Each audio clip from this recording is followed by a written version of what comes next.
Why would an angel or a messenger from God wrestle or fight with Jacob? And of all the things that Jacob did, how would such a detailed account of this episode be recorded for us in the scriptures? You'll be astonished as we dissect this scripture and find out that we too, just like Jacob, have wrestled or will wrestle with an angel or a messenger of God in exactly the same way. In this episode of Pearson Webinars, we will be looking at Genesis chapter 32, verses 24 to 30, and try to figure out what really happened between Jacob and this angel. This story starts with verse 24 of chapter 32 of Genesis, and in this verse it says that Jacob was left alone, and there wrestled a man with him until the breaking of the day. Well, the first thing is that the word angel actually never appears in the scriptures. It never says that Jacob wrestled with an angel in this episode. What it does say is that there was a man. But the word angel means messenger. So an angel is a messenger of God. And this man is a messenger from God, someone that comes from God, that represents God, and he's talking to Jacob. In fact, it says that Jacob wrestled with this man until the breaking of the day. And the key word for a better understanding of the whole scripture is the word wrestle. Now, the word wrestle in Hebrew is abak.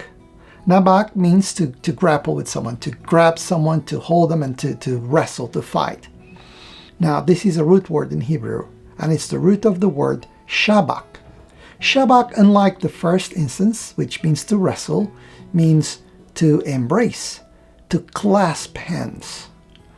And if we look at the scripture, at this whole story with that in mind, we will see a different thing happening.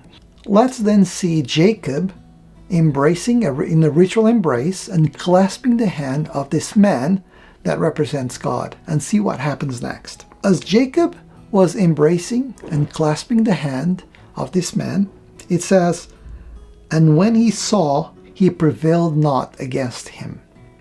So it sounds like they were wrestling, and Jacob realized that he was not going to win. He was not winning. He needed to do something else, right? Well, the word prevail in Hebrew is the word yakol. And yakol means to have power. So what Jacob is then saying, or what the scripture is saying, is that Jacob, as he embraced and clasped hands with this man, he realized he did not have power. There was a power that he was lacking. And that is what he's seeking for. And we learn that because of what happens in the rest of the story. Now, look at the next verse. Verse 25. So when he realized that he prevailed not, meaning when he realized that he didn't have power, it says that he touched the hollow of his thigh. This might be confusing, right? If he's embracing this man, if he's clasping his hands, why is this man touching the hollow of his thigh? Well, let's look at each word in turn. The first word is touched. He touched. The word touched in Hebrew, naga, means to touch, but it also means to lay your hand upon, to lay your hand on something. So this man touched or laid his hand on Jacob. And where? Was it on the hollow of his thigh? Well, the word hollow in Hebrew is the word kaf. And kaf is a very important word. If you're looking at the Hebrew words in the Bible, whenever you find the word kaf, pay attention, because there's usually more meaning to it. Now, kaf means the hollow of the hand, a hollow hand, or the palm of the hand. So what this man did to Jacob was he touched the hollow, the palm of his hand. And then, because it says that it was the hollow of his thigh, what does the word thigh mean then? Well, the word thigh, yarek in Hebrew, means soft or side. It does mean thigh. It also means the side of the body, the loins, and it means anything that is soft. So what this scripture is saying then is that he touched the palm of this hand on the soft side. And then as we continue to read this verse, it says, "And the hollow of Jacob's thigh was out of joint as he wrestled with him." And it makes sense. If you're wrestling, you may get something out of joint. But I think we've seen that they're not wrestling. They're embracing and clasping hands. And this man touches the palm of Jacob's hand. To understand this, we need to understand the meaning of what out of joint is in Hebrew. What was really there? Now, what was there was yada. Yada means severed, cut, impaled, or pierced. So imagine that. As they are clasping hands, this messenger of God touches the palm of Jacob's hand in a movement which indicates the piercing of the palm of the hand. That is what out of joint really means there. So here's Jacob with this messenger. They're clasping hands. The messenger touches the palm of his hand in a movement that indicates the piercing of his hand. And here's a challenge related to this. Using the Gospel Library or any other scripture software that you might have on your mobile phone, on your computer, search for the word nail in the Old Testament. More specifically in the books of Ezra and Isaiah. And as you find instances of the word nail showing up on Isaiah and Ezra, there's just a couple, look at what those verses of scripture are saying. See what you learn from those. And if you have any insights you want to share, please, pause, do the search, find out, and come back to us and write down in the comments below. If you are enjoying this video, please click the like button. If you like the video, then that means we have more reach. We reach out to more people and more people will be able to enjoy this content. Following that, on verse 26, this messenger tells Jacob, they've done that exchange, and now he says, let me go, for the day breaketh. We've been here for a while, let me go. Now, the expression let me go, again, looking at the Hebrew word is shalach, and shalach means to stretch forth, to put forth. So this messenger, he stretches forth for the day breaketh. So they've been there for a long time, and now he stretches forth to continue to touch Jacob. And in answer to this, Jacob says, I will not let thee go except thou bless me. Jacob is then requesting a blessing. That is why he's there. I remember what he realized earlier on. He said that, he realized that he was not prevailing, meaning he realized that he did not have power. There was some power that he was seeking for and that he did not have. So look at the next verse. Now, verse 27. Here's the answer of the messenger of God. Jacob says, I will not let thee go except thou bless me. And this messenger says, what is thy name? To which Jacob answers, giving his name, Jacob.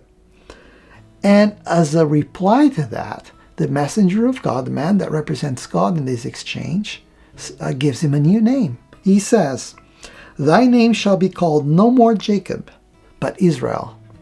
For as a prince hast thou power with God and with man, and hast prevailed. That's the answer to Jacob's question. He did not prevail. He was not prevailing. He wanted this power. And now this man is giving him a new name.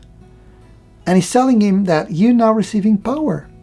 And the word as a prince, for as a prince thou hast power, the word prince is actually not part of the original scripture, the Hebrew. It's inferred because the word for power there means the kind of power princes have, the kind of power kings have. So this higher power. So the translators used the word prince to denote that kind of power.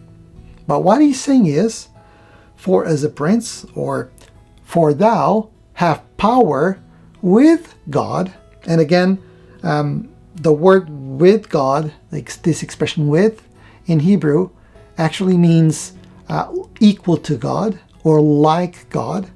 So what this messenger is saying is that now I am giving you this power, and you now have power equal to that of God, or you have power like God, meaning you have the power of God. And that's how we refer to the priesthood as well, the power of God given to man to bless the life of his children. So that was part of the blessing that he was seeking. He realized he had not prevailed, meaning he realized he did not have power.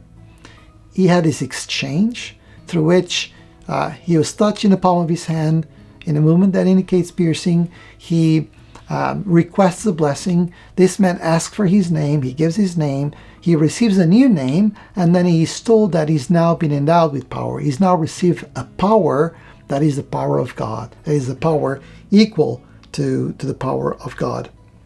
And you have prevailed. You have the power that you seek. And following this exchange of words, of questions and answers continues, because they're not finished yet. Now, it is Jacob that is searching for a new name, for another name. There's a name that he has not yet received. So on verse 29, he says to the messenger, "Tell me, I pray thee, thy name." And the answer that he receives is what is most interesting. Because when he asks for the name, he says, "Tell me, I pray thee, thy name," here's what the messenger says: "Wherefore is it that thou dost ask after my name?" And he blessed him there. Jacob asks for a name, and as a reply to that, the messenger blesses him. This is the blessing he was looking for. He was looking for being endowed with power from God, the power of the priesthood, and he needed to receive this name, needed to know this name, which is a blessing that he was looking for. Now, following that, here's how Jacob then reacts. He says, "I have seen," and this is on verse 30, "I have seen God face to face." The word face in Hebrew is panim, and panim means presence. So what Jacob is saying then is that after this exchange, he entered into the presence of God. And thus the scripture saying that he saw God face to face. He's now called this place the house of God as well, because he came into contact, he came into the presence of God. So as a summary, Jacob meets with a man that represents God. He embraces him in a ritual embrace, clasps his hand. As he does so, this man touches the palm of Jacob's hand in a movement that indicates the piercing of his hand. Jacob realizes that he does not have power, the power that God has, and he seeks for that. He asks for that blessing. There's an exchange of words, an exchange of questions and answers between the messenger of God and Jacob. The messenger of God asks, "What is thy name?" Jacob answers, giving him his name, Jacob. The messenger of God then gives him a new name, Israel, and indicates that he's now endowing him with power, a power equal with God, or a power like God, meaning the power of God, the power of the priesthood. Following that, Jacob still wants something else. He asks for a name. And as an answer to that request, the messenger of God, who represents God, gives him the name that Jacob lacked. And then at the end of this exchange, Jacob declares that he has entered into the presence of God. He now has seen God face to face. And he calls this place the house of God. I hope you enjoyed this episode of Pearson Webinars. And don't forget to hit the subscribe button and the notification bell so you will always know when there's new content, new videos that you can watch and share with your friends and family.